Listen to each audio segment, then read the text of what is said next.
Hello, नमस्ते दोस्तों। My name is Somjit Goswami. I am the founder of Competition Crusade classes.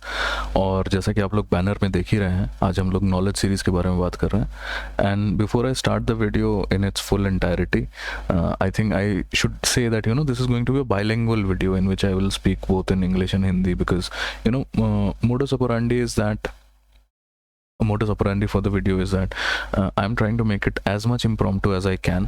Now, having said that, I also believe that knowledge series has to do something with the concept classes. Okay, concept classes that are specifically designed for the cat. Now, we all know that my channel, I have more than 100 videos. Okay, I think more than 120 videos in my YouTube channel. I am mostly doing it for two purposes. I produce videos for my Facebook page, Facebook group, and I go live in my Facebook group, Facebook page, and I upload the videos on YouTube also. Okay, but now I have realized that I have to do certain things in a structured manner for a simple reason, and that reason is there is a philosophy to my teaching, you can say, or my learning also, and that philosophy is that practice is theory. Okay, practice is theory. What does this mean is that the more you practice, the more you will get better in theory. जितना ज़्यादा आप practice करेंगे उतना ज़्यादा आपकी theory मजबूत होती चली जाएगी, और जितना कम आप प्रैक्टिस करोगे आपका थ्योरी भी धीरे धीरे चिप अवे हो जाएगा. It will get chipped away. So agenda बहुत ही सिंपल है. हम वो नहीं करेंगे जो हर यूट्यूब प्लेयर कर रहा है. और वो क्या है जो हर यूट्यूब प्लेयर कर रहा है? उसमें आप देख रहे होगे आपके पीछे एक देयर इज अ ग्राफिक. आपके पीछे नहीं, मेरे पीछे. So there is a graphic in which there is a person who is who has a chain in his hand and he's trying to pull these two people. I mean, it's a abstract idea. It has got nothing to do with our situation right now. लेकिन यहाँ पे हो क्या रहा है? यहाँ पे हो ये रहा है कि जो बंदा ऊपर खड़ा है वो नीचे के दो बंदों को खींच रहा है, कोशिश कर रहा है उन्हें खींचने की, ऊपर उठाने की. मोस्टली हम लोग ऐसा ही सोचते हैं कि जो टीचर्स हैं वो बहुत इंटेलिजेंट होंगे, या फिर कुछ ऐसा सिचुएशन होगा उनके साथ, एक्सपीरियंस ज़्यादा होगा. आइडियली मैं अपने आप को वो दूसरा बंदा मानता हूँ जो मिडिल में है. ठीक है, आप कह सकते हो कि आपके एक्सपीरियंस के बेसिस पे आप मुझे थर्ड बंदा भी कह सकते हो. ठीक है, डिपेंडिंग अपॉन कौन सा थर्ड, शुरू से या लास्ट से. But I would like to call myself the second one, because see my agenda when I started preparing for the test was a simple thing. I wanted to be the best in all the three sections, and all the three sections means QA, that is the quants, data interpretation, logical reasoning, वो तो हमें पता ही है, and verbal abilities and reading comprehension. Lately I have realized कि मैं सिर्फ quants पे ही बहुत ज़्यादा फोकस करता हूँ और DILR पे भी फोकस करता हूँ, लेकिन मोस्टली DILR के मैं सेट सॉल्व करता हूँ. कोई कॉन्सेप्ट वीडियोस हमने करे नहीं, नॉलेज सीरीज हमने नहीं करा उसका. और नॉलेज का जैसे मैंने आपको भी बताया, कॉन्सेप्ट का जैसे मैंने आपको भी बताया कि the best thing for concepts is through practice. Now obviously if you understand both are the same, actually एक दूसरे से अलग नहीं है, दोनों काफ़ी हद तक सिमिलर ही है चीज़ें. पहली चीज़ जो दोनों को सेपरेट करती हैं वो ये है कि हम इसको एक कोचिंग क्लास के मॉडल से कंपेयर करना शुरू कर देते हैं. हमें ऐसा लगता है कि यार कोचिंग क्लासेस में जो चीज़ पढ़ाया जा रहा है सेम डिट्टो वही चीज़ हमें अगर यूट्यूब में भी पढ़ाया जाए तभी हमारा इम्प्रूवमेंट हो सकता है, जो कि गलत भी नहीं है. उस मॉडल पे काफ़ी लोग अपना बिजनेस कर रहे हैं. हालांकि आपको पता है कि मैं बिजनेस नहीं कर रहा हूँ यहाँ पे. मैं I am, although I like to call it my startup, but this is again because it's a bootstrap thing. I like to understand this entire situation as a mentoring thing. Okay, and mentoring में ज़्यादा कुछ पढ़ाने जैसा नहीं होता. हम आपको सोचने के लिए कह रहे हैं, प्रेरित कर रहे हैं, should be the better word. ठीक है, हम आपको सोचने के लिए प्रेरित कर रहे हैं और बाकी काम आप खुद से कर रहे हो. और आप क्या कर रहे हो? आप बहुत सारे मॉक टेस्ट देते हो, आप उनको एनालिसिस करते हो, आप बहुत सारा प्रैक्टिस करते हो किसी बुक के थ्रू या किसी मटेरियल के थ्रू. नो, एक चीज़ जो स्टूडेंट सबसे बड़ा गलत करते हैं कि बहुत सारा मटेरियल उठा के ले आएंगे. मार्केट में बहुत सारा मटेरियल है भी, तो बहुत सारा मटेरियल उठा लेंगे, किसी XYZ इंस्टीट्यूट का उठा लेंगे, किसी अल्फ़ा बीटा गामा का उठा लेंगे, और फिर वो बोलेंगे भाई इसका ज्योमेट्री किसी ने बोला है सही है, उसका फलाना बोला है किसी ने सही है, और फिर वहाँ पे उलझते हैं.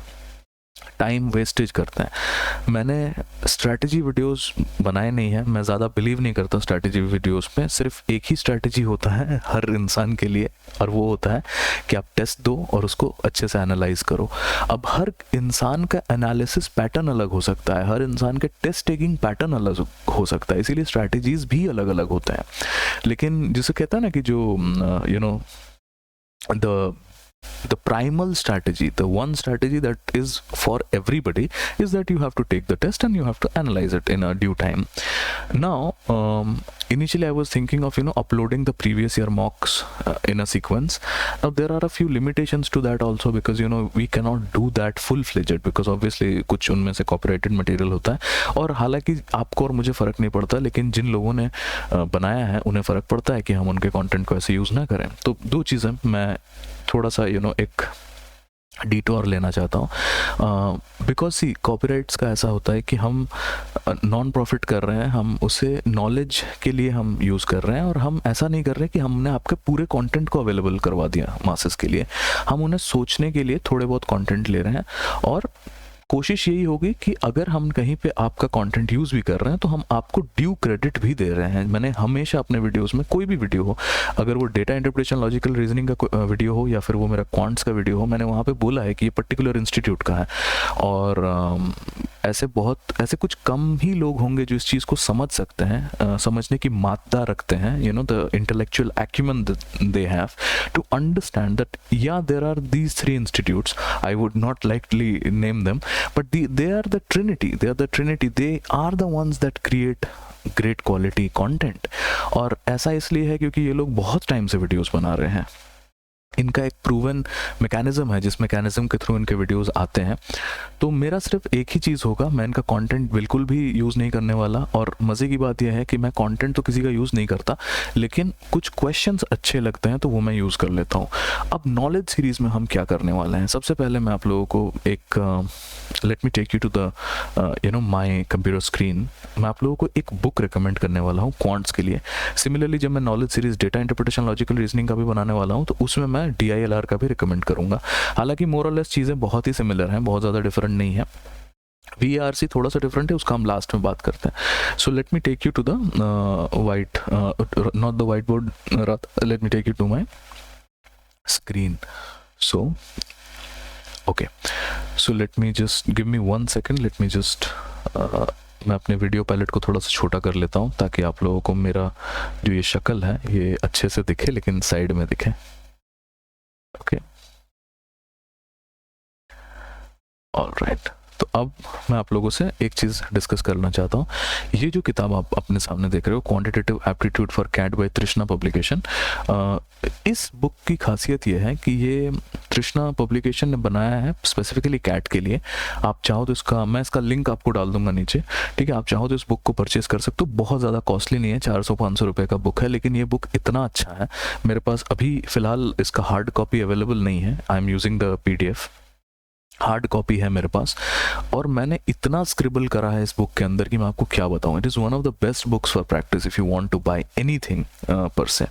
मैं आपको थोड़ा सा इसके कंटेंट पे लेके जाना चाहता हूं, क्योंकि काफ़ी लोग काफ़ी सारे बुक्स के रिव्यूज़ करते हैं, हालांकि हम उतना बुक रिव्यू नहीं कर रहे हैं। तो एक minute, let me zoom in a bit so that you can see it clearly. So जैसे कि आप देख रहे हो, किसी भी बुक का सबसे इंटरेस्टिंग चीज़ अगर आपको पता करना है कि वो बुक लेने लायक है या नहीं, आप उसके टेबल ऑफ कंटेंट से पता कर सकते हो। जैसे कि आप देख सकते होगे कि इसमें आपको यूनिट वाइज चीज़ों को डिवाइड किया हुआ है। यूनिट 1 में आपको सिर्फ इंट्रोडक्शन बता रहा है, ओके। उसमें आपको चीज़ें बताई हैं जैसे कि building block, speed, maths. Unit 2 में नंबर स्टार्ट हो जाता है, और नंबर्स में आपको चैप्टर 1 इज नंबर्स, आपको पता ही है नंबर्स क्या है। चैप्टर 2 इज नंबर सिस्टम, जिसमें वो बेस सिस्टम और कन्वर्शन वगैरह वो सब अरिथमेटिक के ऑपरेशन बेसिक बता रहे हैं। उसके बाद the next thing, chapter 3 is simple equations. तो सिंपल इक्वेशंस भी अगर जस्ट अ सेकेंड, तो जैसे कि आप देखो कि simple equations is chapter number 3। उसके बाद आप देख सकते हो यूनिट 3, आप देखो किस तरह से यूनिट वाइज चीज़ों को डिवाइड की हुई है। Arithmetic, ratio and proportion, variation, percentage, profit loss, ये चैप्टर नंबर 2 है अरिथमेटिक का। आप देख सकते हो कि मैंने हाईलाइट किया हुआ है उसको येलो से। ठीक है। उसके बाद special equation, simple interest, compound interest, और इस तरह करके वो सारे चैप्टर्स जो एवरेज होते हैं, मतलब सारे बुक्स में आपको दिखने चाहिए, वो है यहाँ पे। उसके बाद इंटरेस्टिंगली यहाँ पे ज्योमेट्री भी है, उसके बाद इंटरेस्टिंगली अलजेब्रा भी है, सारा का सारा कंटेंट है इस बुक के अंदर। और मैं आपको बता दूं, ये किताब आप मॉडर्न मैथ्स में अगर चले जाओगे, मैं सारे तो आपको इंडिविजुअली नहीं दिखा रहा, तो इसमें टोटल 6 यूनिट्स हैं मोर और लेस, जिसमें आपको हायर मैथ्स भी है। Higher maths basically permutation combinations को कहते हैं, प्रोबेबिलिटी, स्टैटिस्टिक्स। कुछ चीज़ें इसमें इरेलेवेंट भी आप कह सकते हो, कुछ चीज़ें रेलेवेंट हैं, जैसे कि, लेकिन कौन सा रेलेवेंट है इरेलेवेंट है वो हम लोग बाद में डिस्कस करेंगे, अभी डिस्कस नहीं कर रहे। अब मैं आपको एक चीज़ दिखाना चाहता हूँ, हो सके तो आप लोग लैपटॉप्स यूज़ करिए, क्योंकि तब आपको थोड़ा ज़्यादा बड़े एरिया में चीज़ें समझ में आएंगी। तो जैसे let me take you to ratios. Okay, so this is a chapter for ratios. मैं इसको थोड़ा जूम इन कर देता हूँ, आपको अच्छे से समझ में आएगा चीज़ें। तो अब इसके अंदर क्या है कि इसमें आपको वो सारी कथा कहानी लिखा हुआ है जो मैं ना ही आपको बताऊंगा और ना ही आपको जानने की ज़रूरत है। इसमें बहुत सारे एग्जाम्पल्स दिए हुए हैं जो आप लोग चाहो तो अपने हिसाब से, जैसे सॉल्व्ड एग्जाम्पल्स अगर आप देखो तो थोड़ा सा कथा कहानी बताने के बाद they have given you enough and more examples. I will just count one interesting thing before counting the total number of examples that there are. Certain examples which requires some form of alternative methods. You can also see कि alternative method का भी यहाँ पे एक situation दिया हुआ है। अगर मैं थोड़ा पेन यूज़ करूँ तो आप यहाँ पे देख सकते हो alternative methods भी बताया है, ठीक है। तो अब हम लोग नीचे चलते हैं, थोड़ा सा देखते हैं कि नंबर ऑफ क्वेश्चंस वगैरह कितना है। ओके, सो आप देख सकते हो कि अभी तक सिर्फ एग्जाम्पल्स चल रहे हैं, 28 एग्जाम्पल्स, 29 एग्जाम्पल्स। ओके, सो इसमें टोटल आप देख सकते हो कि 30 एग्जाम्पल, सिर्फ रेशियो वाले चैप्टर में 30 एग्जाम्पल्स दिए हुए हैं। अगर कोई स्टूडेंट जो कहता है सर मुझे कुछ नहीं आता, मैं बहुत ही बेसिक लेवल पे हूँ, आप सोचो आपको एक्सरसाइज सॉल्व ही नहीं करना है, पहला काम आपका होता है आप एक्सरसाइज के किसी भी चैप्टर के आप एग्जाम्पल्स को अच्छे से सॉल्व कर लो, ठीक है। तो अब हम आते हैं एक्सरसाइजेस पे, ये बहुत इंपॉर्टेंट है गाइस, प्लीज़ पे अटेंशन, ठीक है। ये वीडियो बहुत इंपॉर्टेंट है आप लोगों के लिए, सो प्लीज़ पे अटेंशन। इसमें मैंने सारी डिस्कशन करी हुई है, सारे इंपॉर्टेंट चीज़ों की डिस्कशन करी हुई है कि आप कैसे इस बुक का हेल्प लेकर के you can actually build better on your aptitude. Now exercise 1 starts with, if you can see, level 1 foundation. So there are foundation exercises. Okay, let me increase the palette so that you can see it properly. Okay, so here you can see this is foundation, and if you can see I have jotted down a few things. अभी मैं अपने जो classes करवाता हूँ, मैं अपने classes में अपने स्टूडेंट्स को क्वेश्चंस भी देता हूँ, खुद भी उनके लिए क्वेश्चन सॉल्व करता हूँ। तो आप देखो कि बहुत सारे में मैंने टिक भी करके रखा है, बहुत सारों में मैंने अंडरलाइन करके रखा है कि इसमें कुछ आप एक्स्ट्रा बता सकते हो, सिखा सकते हो उस बेसिस पे, ठीक है। उसके बाद आप देखो एडवांस के बाद हम लोग मॉडरेट लेवल पे आ गए हैं। मैं इसको थोड़ा आपको जूम इन करके दिखाता हूँ। तो यहाँ पे आप देख सकते होगे कि अब हम लोग एक्सरसाइज 2 जिसे कह रहे हैं, प्लीज़ इसको बहुत ही अच्छे से समझना कि अब हम लोग मॉडरेट लेवल पे आ चुके हैं। स्टूडेंट्स को ये भी सॉल्व करने चाहिए मॉडरेट लेवल एक्सरसाइजेस, बट हमारा काम क्या है, हमारा काम यहाँ पे नहीं आता, हमारा काम आता है एडवांस पे। आप इनके भी आप देखो एक्सरसाइज नंबर 3 में, और सिर्फ आप देख सकते हो, अगर मैं इसको थोड़ा जूम इन कर दूँ, देखो exercise 2 that is moderate level questions, उसमें 50 क्वेश्चंस दिए हुए हैं, 50, सो मेनी क्वेश्चन की कोई कमी नहीं है, बहुत सारा प्लिथोरा ऑफ क्वेश्चंस है इस बुक में, ठीक है। अब आप देखो कि इस बुक में अब हम लोग एडवांस लेवल में चले गए हैं, एक्सरसाइज नंबर 3, और फाइनली आपको पता ही है there is something called as a master. Exercise number 4 is masters, ठीक है। तो इसको मैं थोड़ा जूम इन कर देता हूँ, आपको दिखेंगे अच्छे से। You can see the right hand side just यहाँ पे, rather इस जगह पे आपको दिख रहा होगा, इस जगह पे, या and before anything I just want you all to see the type of questions, ठीक है। एग्जैक्ट कैट के तरह का ही है, आप देखो एक भयंकर सा पैसेज दिया हुआ है और उस पे बेस्ड कुछ क्वेश्चंस दिए हुए हैं, ठीक है। अब मैं आपको एक चीज़ बता रहा हूँ, आप सिर्फ नंबर ऑफ क्वेश्चंस गिनना, कि मास्टर्स जो लेवल है उसमें भी अराउंड 25 क्वेश्चंस तो है ही, ठीक है। उसके बाद जो सेक्शन खुलता है एक्सरसाइज नंबर 5 वो डेटा सफिशिएंसी का खुलता है। इसका हमें ज़्यादा ज़रूरत नहीं है, ये उन लोगों के लिए है जो जीमैट जीआरई अटेम्प्ट कर रहे हैं, क्योंकि मैं जीमैट जीआरई को भी टैकल करता हूँ, उसके भी पढ़ाता हूँ, इसलिए मैं इसको भी कभी कभी मैं सॉल्व करवाता हूँ अपने स्टूडेंट से। बाकी आप लोगों को कैट वालों को इसकी ज़रूरत नहीं है। तो मेरा अभी आप एक चीज़ समझ जाओगे कि इसमें भी 25 क्वेश्चंस हैं टोटल, ठीक है। आपको दिखना चाहिए क्योंकि मैंने तो उसको गायब भी कर दिया पूरा। 25, राइट। नाउ अब एजेंडा समझो, इसको दिखाने का पीछे मेरे क्या एजेंडा है, ठीक है। The agenda that I have with showing you this book और एनीथिंग इज दैट हमारा जो नॉलेज सीरीज, और उसके बाद आप देख सकते हो कि उसके आंसर्स भी दिए हुए हैं और एक्सप्लेनेशंस भी दिए हुए हैं। ऑब्वियसली बुक है तो बुक में एक्सप्लेनेशंस तो देंगे ही, तो और डिटेल्ड एक्सप्लेनेशन है। कभी कभी तो आप देख सकते हो यहाँ पे, आप अगर कर्सर को देखो तो ऑल्टरनेटिव मेथड्स भी बताते हैं कि आप इसको ऐसे भी सोच सकते थे। हालांकि आपको इसकी ज़रूरत उतनी नहीं पड़ेगी क्योंकि चीज़ें मैं बताऊंगा आपको एनीवेज। तो मैं आपको अब थोड़ा सा एक चीज़ बताना चाहता हूँ जिसकी वजह से मैंने इस कॉन्सेप्ट सीरीज़ को रखा है, और वो ये है कि हमारा जो नॉलेज सीरीज़ या कॉन्सेप्ट सीरीज़ आप कह लो, उसमें 2 चीज़ें अब होने वाली हैं, ठीक है। और वो 2 चीज़ें क्या हैं? हम कोशिश तो ये करने वाले हैं कि हम लोग बहुत ज़्यादा प्रॉब्लम सॉल्विंग करें। कॉन्सेप्ट सीखने का एक ही तरीका है and that is through problem solving. और अगर मैं आपसे ये चीज़ कहूँ, प्लीज़ मेरी बात को ध्यान से सुनिए, ठीक है। मैं आपको ज़्यादा डिस्ट्रैक्ट नहीं करना चाहता बैकग्राउंड देख करके। तो मैं आपको सिर्फ एक ही चीज़ बताऊंगा कि जितना भी कॉन्सेप्ट आपको जानने की ज़रूरत है, अमूमन तो कॉन्सेप्ट ज़्यादा सीखने की भी ज़रूरत नहीं होती, लेकिन जितना भी कॉन्सेप्ट आपको जानने की ज़रूरत है वो चीज़ हम प्रॉब्लम्स के थ्रू ही डिस्कस कर लेंगे। इस किताब के अंदर अगर सारे चैप्टर्स को मैं गिन लूँ तो there are somewhere around 20-25 chapters, और हर चैप्टर का मैं सारे क्वेश्चंस नहीं सॉल्व कर सकता। That is practically impossible and irrelevant also. मतलब काफ़ी लोग तो देखेंगे भी नहीं और ज़रूरत भी नहीं है। मैं पर्टिकुलरली सिर्फ मास्टर्स लेवल के क्वेश्चन सॉल्व करने वाला हूँ, और उसमें से भी मैं कोशिश करूँगा सिर्फ 50% क्वेश्चन सॉल्व करूँ जो मुझे लगता है डिफ़िकल्ट है, अच्छे हैं। उस तरह से नॉलेज सीरीज जो है वो कंप्लीट हो जाएगा, और उसके बाद मैं प्रीवियस ईयर मॉक्स पे अटैक कर सकता हूँ। क्यों? क्योंकि अभी मैंने ये चीज़ रियलाइज़ किया है कि अगर मैं प्रीवियस ईयर पेपर भी डाल रहा हूँ तो उनमें ज़्यादा इंगेजमेंट नहीं हो रहा है। I am not getting as much. Obviously, I mean, it is January. I should not expect people to suddenly, delve into it like anything. But then again, I need to have some sort of faith from you guys that you will enjoy this thing.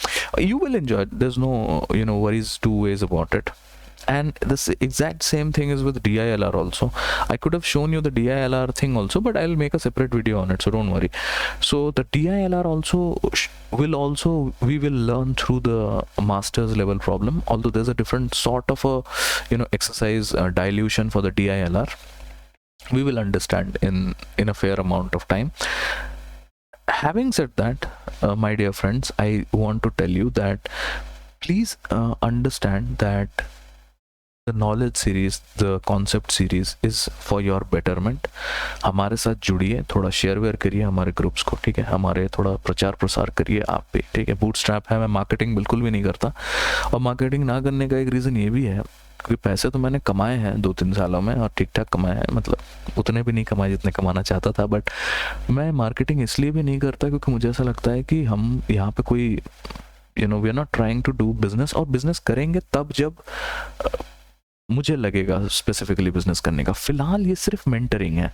If I were doing anything but mentoring, मैं आपसे इस तरह से बात नहीं कर रहा होता। I would be this is not the way how I speak to my students. So I am talking to a fellow aspirant, maybe a fellow person who is taking the CAT. Okay, so just take it as a general this thing. हमारे साथ अगर आप जुड़ सकते हैं तो जुड़ जाइए, हमारे टेलीग्राम ग्रुप्स में आ जाइए, हमारे फेसबुक ग्रुप्स में आ जाइए।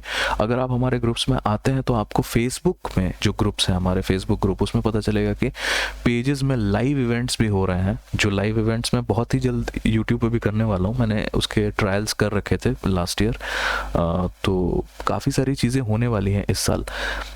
एक अगर मैं आपको सिनॉप्सिस बताऊँ कि हमारा so this is a interesting thing, काफ़ी वाइड एरिया मुझे मिल गया काम करने के लिए। सो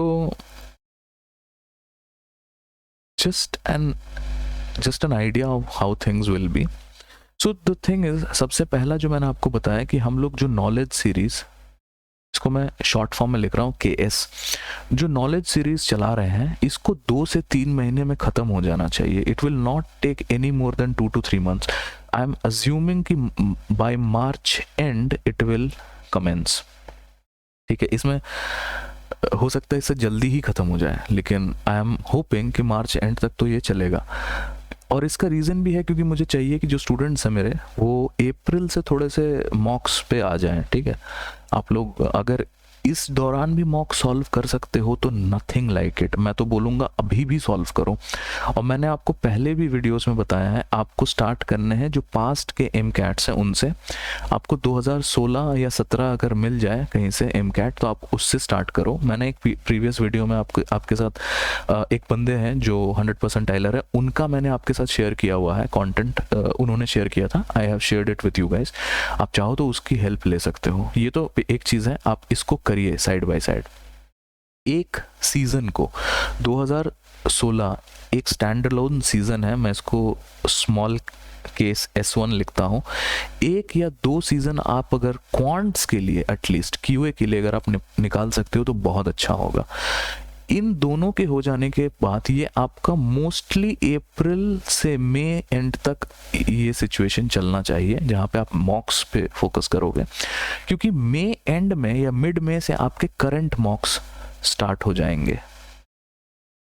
कौन से लेने चाहिए आपको पता ही है, मैं इस चीज़ का आर्डेंट प्रोपोनेंट हूँ, या फिर आप कह सकते हो कि मैं खुद भी अगर मॉक टेस्ट बाई करता हूँ तो इन प्लेयर्स का ही बाई करना पसंद करता हूँ, IMS का और टाइम का, क्योंकि इनसे बढ़िया कोई और है नहीं. नए प्लेयर्स भी अच्छा कर रहे हैं बट हमें नहीं पता, हम ज़्यादा लोगों के बारे में नहीं जानते, हम बस इन दोनों पे ही फोकस करेंगे.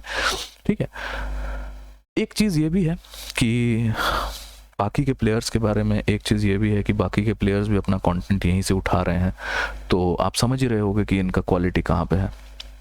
तो इसको बहुत ज़्यादा सेग्रीगेट नहीं करते हैं. ठीक है, मैंने इंडिविजुअली आपके साथ क्वांट्स का प्रिपरेशन स्ट्रैटेजी भी शेयर किया हुआ है. मैं आपके साथ ये भी अभी शेयर कर रहा हूँ, ये भी एक तरह से आपके साथ प्रिपरेशन स्ट्रैटेजी ही शेयर करना हो रहा है, लेकिन ये पूरे साल का है. ठीक है, और कहीं ये सब कराने के बाद अगर आपके मॉक्स में स्कोर अगर 80 से 95 परसेंटाइल के रेंज में आ गया, ठीक है, अगर आप बिगिनर हो और आपका जो पहला ही स्पाइक 88 से 85, 90, 95 परसेंटाइल पे अगर आपका स्पाइक होने लगा, जिसको कि मैं बिल्कुल चाहता हूँ कि मिड जून तक या मिड जून टू जुलाई में ये स्पाइक आपका आ जाए. मैं ये सच में आई रियली ऑनेस्टली होप कि ये स्पाइक आपका आ जाए मिड जून, 85 से 95 या 80 से 95 का आपका स्पाइक आ जाए. अगर ये चीज़ आने लगा तब तो बहुत अच्छा है, और अगर ये चीज़ नहीं होता है देन एक फेज होगा जिसको कि मैं शायद एंड ऑफ जून या जुलाई में मैं शायद लाइव क्लासेस के साथ आऊँ. ठीक है, लाइव क्लासेस में एजेंडा बहुत ही सिंपल होगा. हम लोग जितने भी हम लोग अभी नॉलेज सीरीज डिस्कस कर रहे हैं वो सारी चीज़ों का एप्लीकेशन करेंगे. ठीक है, मोस्टली पेड होगा. अभी हमने कुछ डिसाइड नहीं किया है, मैंने स्पेसिफिकली कितने प्राइस का रखूँगा, क्या रखूँगा, कुछ नहीं. पहले आप देखो कि इन सब चीज़ों से आपका कुछ बेनिफिट हो भी रहा है या नहीं. करंट ईयर मॉक्स एनालिसिस जो हम लोग इस साल करने वाले हैं वो तो हम लोग बाद में करेंगे. पहले आप इतना कंटेंट आप कंज्यूम कर पा रहे हो कि नहीं. ठीक है, कंटेंट आपको मिलता रहेगा, आप इन चीज़ों का are you able to make sense out of these things. ठीक है, तो इतना करने की कोशिश करो, पेशेंस रखिए अपने अंदर, और अच्छा करने का एक जुनून लेकर के आइए, अच्छा आप करेंगे. ओके, तो अभी थोड़ा सा इसको छोटा करता हूँ और कुछ चीज़ें लिखनी है. अभी आप लोगों के पास करने के लिए बहुत इंटरेस्टिंग चीज़ें हैं. आप लोग चाहो तो डायरेक्टली आप लोग स्टार्ट कर सकते हो. ये MCAT का जो मैंने अभी आपको दिखाया है प्रीवियस ईयर के MCAT आप लोग उठा लो 2016-17 का. थोड़ा सा आपको स्कैवेंज करना पड़ सकता है इंटरनेट, या फिर आप मेरे प्रीवियस वीडियो में जाकर के लिंक्स देख सकते हो.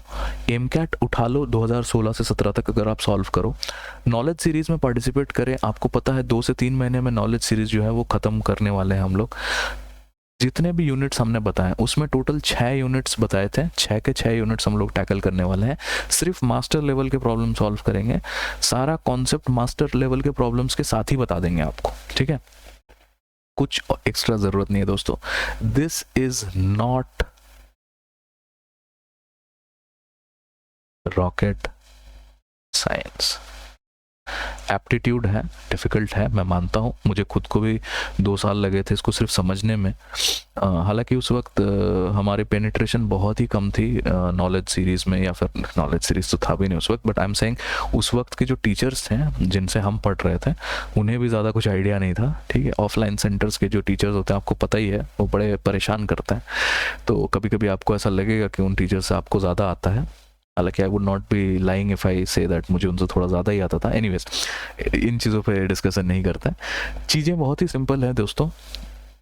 I have just given you a synopsis of what things what we are doing.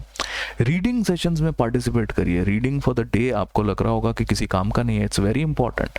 When I read something I am not just reading it blind. I'm not reading it blatantly blurting out things which makes no sense. I'm reading at the same time I'm giving you the idea. I am doing a analysis side by side. So please participate in the reading sessions. DILR के लिए एक छोटा सा synopsis दे दूं. Video तो बन जाएंगे उनके नॉलेज सीरीज के जैसे, मैं उनके भी वीडियोस बनाऊंगा. लेकिन DI का अगर मैं आपको एक सिनॉप्सिस दूं तो वो ये है कि देखिए बहुत ही इस पे डिटेल्स में हम लोग वीडियो बनाएंगे, लेकिन बहुत ही संक्षेप में या ब्रीफ में अगर मैं आपसे बात करूं तो DILR में the only thing that can help you is past papers. ठीक है, क्योंकि इनके कॉन्सेप्ट्स की कोई अंत नहीं है. इनके कॉन्सेप्ट्स में आज एक लॉजिकल गेम बना दूं, उस पे मैं एक सेट बना सकता हूं. तो पास्ट पेपर्स पे जाइए, उनमें आपको एक रिदम मिलेगा. उस रिदम के साथ आप प्रिपेयर कर सकते हैं. और अगर आप रैंडमली किसी बुक के साथ प्रिपेयर करना चाहते हैं तो मैंने आपको अभी बताया है जिसकी हम डिस्कस कर रहे हैं, तृष्णा, इसके भी आप नॉलेज सीरीज का वेट करिए. स्पेसिफिकली मैं इसका नाम नॉलेज सीरीज नहीं दूंगा, मैं इसको कुछ और नाम दूंगा क्योंकि तब आप डिफ्रेंशिएट कर पाओगे चीज़ों को. तो तृष्णा का हम वीडियो बनाएंगे और इसमें भी वैसे ही है. DI एक सेपरेट टॉपिक होगा, LR एक सेपरेट टॉपिक होगा, और DI और LR के जितने भी चैप्टर्स हैं उनके जो सबसे इंटरेस्टिंग सेट्स हैं हम उन्हें पकड़ेंगे. हालांकि मैंने आपको जैसे बताया है, मैं ज़्यादा चीज़ों को छुपाता नहीं हूँ, और हम कोई कोचिंग चला नहीं रहे हैं तो हमें इसको खींचना नहीं है 1 साल तक या 6 महीने तक. हम ज़्यादा से ज़्यादा स्टूडेंट्स हमें एनरोल कराने हैं नहीं है. मैं चाहता हूँ 2 महीने में चीज़ें ख़त्म करना, 3 महीने में चीज़ें ख़त्म करना. और ये सब चीज़ें बहुत फालतू के वेस्टेज ऑफ टाइम जिसे आप कह सकते हो, wastage of time. The only thing that you require is to think. Data interpretation, logical reasoning is just thinking, logical thinking of course. Thinking with a set, time spend करना set के साथ. अगर easy set है तो उसके साथ time spend करिए कि उसको आप जल्दी से जल्दी सॉल्व कर सको. अगर डिफ़िकल्ट है तो उसके साथ टाइम स्पेंड करिए ताकि नेक्स्ट टाइम अगर मैं उसको सॉल्व कर रहा हूँ तो मैं उसको जल्दी सॉल्व कर सकूँ, या फिर मैं उसको स्किप कर सकूँ. आपको पता होगा कि देयर इज़ अ मैं टॉपर्स का बहुत डिस्कशन सुनता हूँ क्योंकि मुझे अच्छा लगता है उनकी बातें सुनना. उनसे काफ़ी कुछ सीखने को मिलता है. वो लोग काफ़ी इंटेलेक्चुअल होते हैं. आपने एक इंसान का नाम सुना होगा 99.98 परसेंटाइल पे, जो उनका नाम है Soham Sen. He is in fact 100 percentile in VARC. Okay, sorry, ये मैं क्या कर रहा हूँ. Okay, he is 100 percentile in VARC. Let me write it. तो ये VARC के 100 परसेंटाइल है. तो आप सोच ही सकते हैं कि इनके जो VA के जो स्ट्रैटेजी कह लो, लोग बहुत ही पूछते रहते हैं हमसे कि यार VA का स्ट्रैटेजी बताओ, VA का स्ट्रैटेजी बताओ. क्या है स्ट्रैटेजी? आप अपने टेस्ट्स को कैसे अटेम्प्ट करते हो और उन टेस्ट से आप क्या सीखते हो, वही है VARC, और कुछ ज़्यादा है नहीं. ठीक है, लेकिन हाँ मतलब अब आप चाहो तो ज़्यादा उसमें हम डाल सकते हैं. उसको 6-7 महीना 1 साल का कोर्स बना सकते हैं. बाद में पता चलता है कि इट वॉज नॉनसेंसिकल. एनीवेज, तो इन लोगों की बातें सुनिए. अगर इन लोगों के बातों में आपको कुछ समझ में आता है, जो कि टॉप स्कोरर्स हैं, 99 परसेंटाइलर्स हैं, 100 परसेंटाइलर्स हैं, इनकी बात सुनिए. ये लोग जो कह रहे हैं हम उसी चीज़ को यहाँ पे करने की कोशिश कर रहे हैं. ठीक है, मोस्ट प्रोबेबली सारा कंटेंट इसी साल डिलीवर हो जाएगा. एंड मुझे कोई भी चीज़ अनलिस्ट करने का या प्राइवेट करने का ज़्यादा मन नहीं करता. लेकिन हाँ, अगर बिल्कुल ही चीज़ों में ट्रैक्शन नहीं दिखता है तो मैं अनलिस्ट या प्राइवेट कर सकता हूँ. ये कोई वार्निंग या धमकी नहीं है, ये मैं सिंपल आप लोगों से इसलिए कह रहा हूँ क्योंकि अगर एंगेजमेंट नहीं है तो फिर व्हाट इज़ द पॉइंट, ठीक है। तो थोड़ा सा कोशिश करिए आप लोग एंगेजमेंट लाने का, और कमेंट कर सकते हैं अगर आपके पास कोई अच्छा ऑल्टरनेटिव मेथड्स हैं तो उनके, ठीक है। तो हमें बस एक चीज़ अभी रियलाइज़ करना है कि हम अब नेक्स्ट वीडियो ऑनवर्ड्स हम लोग सिर्फ नॉलेज सीरीज़ पे फोकस करने वाले हैं, DILR का। हम लोग ये जो टर्म है वेस्टेज ऑफ टाइम, इसे कम से कम करेंगे। मेरे वीडियोस में तो खैर वैसे भी नहीं होता है क्योंकि मैं ज़्यादा ज्ञानबाजी नहीं करता हूँ, मुझे पता नहीं आज क्या मन किया, मैंने सोचा एक आइडियोलॉजिकल बात करते हैं, because this is the philosophy of teaching कि आपको पता होना चाहिए कि आप कहाँ पे जा रहे हो। चलिए, तो हम लोग स्टार्ट करते हैं अपने सेशन को। नेक्स्ट सेशन से हम लोग मोस्ट प्रोबेबली ज्योमेट्री स्टार्ट करने वाले हैं। ज्योमेट्री के डिफिकल्ट प्रॉब्लम, डिफिकल्ट तो नहीं बोलूँगा, बट नॉलेज सीरीज स्टार्ट करने वाले हैं। उसमें जो भी सीखना होगा वो सब सीखेंगे, सारा आइडिया लेने की कोशिश करेंगे, ठीक है। बट बिफोर दैट मैं आप लोगों को एक स्नैपशॉट दे देना चाहता हूँ। let me take you to the okay, so this is the unit for geometry, you can see। थोड़ा सा आप लोग मैनेज कर लो, ठीक है। थोड़ा सा आपको हो सकता है ना दिखे अच्छे से, बट आप मैनेज कर लो। सो चैप्टर 1 में आप देख सकते हो इतने सारे पॉइंट्स हैं जिसमें आप सारा चीज़ें आप कवर कर रहे हो, angles, parallel line, ratio, this that everything. ये सारी चीज़ों को हम लोग जल्दी से बता के, चैप्टर 2 मेंसुरेशन है, चैप्टर 3 कोऑर्डिनेट ज्योमेट्री है, एंड चैप्टर 4 इज ट्रिग्नोमेट्री। आप देख सकते हो कि पूरा ज्योमेट्री जो है, ये पूरा ज्योमेट्री में टोटल 4 चैप्टर्स हैं, और हर चैप्टर में अगर मैं मास्टर लेवल के क्वेश्चन पकड़ लूँ तो मिनिमम 20 तो होंगे ही, हर चैप्टर में 20। So there are 4 chapters, so around 80 questions. इतने ही क्वेश्चंस अगर कोई कर लेना तो ज्योमेट्री कंप्लीट हो जाता है कॉन्सेप्चुअली। प्रैक्टिस के लिए तो फिर हम लोग एमकैट्स में जाने ही वाले हैं, एमकैट्स या सिमकैट्स, आप जिनकी भी बात करो, ठीक है, इनमें तो हम जाने ही वाले हैं। लेकिन कॉन्सेप्ट क्लैरिटी के लिए ये डिफिकल्ट प्रॉब्लम्स या मास्टर लेवल के प्रॉब्लम्स बहुत अच्छे होंगे, ठीक है। तो that should be it from my side guys, thank you very much. अगर आप लोगों का कोई सुझाव है कि आप चाहते हो मैं किसी किसी पर्टिकुलर तरह से चीज़ों को अटेम्प्ट करूं या चीज़ों को बताऊं, तो आप लोग मेरे साथ जुड़ सकते हैं। मैंने आपको पहले ही बताया, हैंडल्स आपको पता है कंपटीशन क्रूसेड का, तो वहाँ पे आप मेरे साथ जुड़ सकते हैं, मेरे कमेंट कर सकते हो, लाइक शेयर सब्सक्राइब तो बिल्कुल कर ही देना, ठीक है। तो with that being said guys, thank you very much, this is me Somjeet Goswami signing out.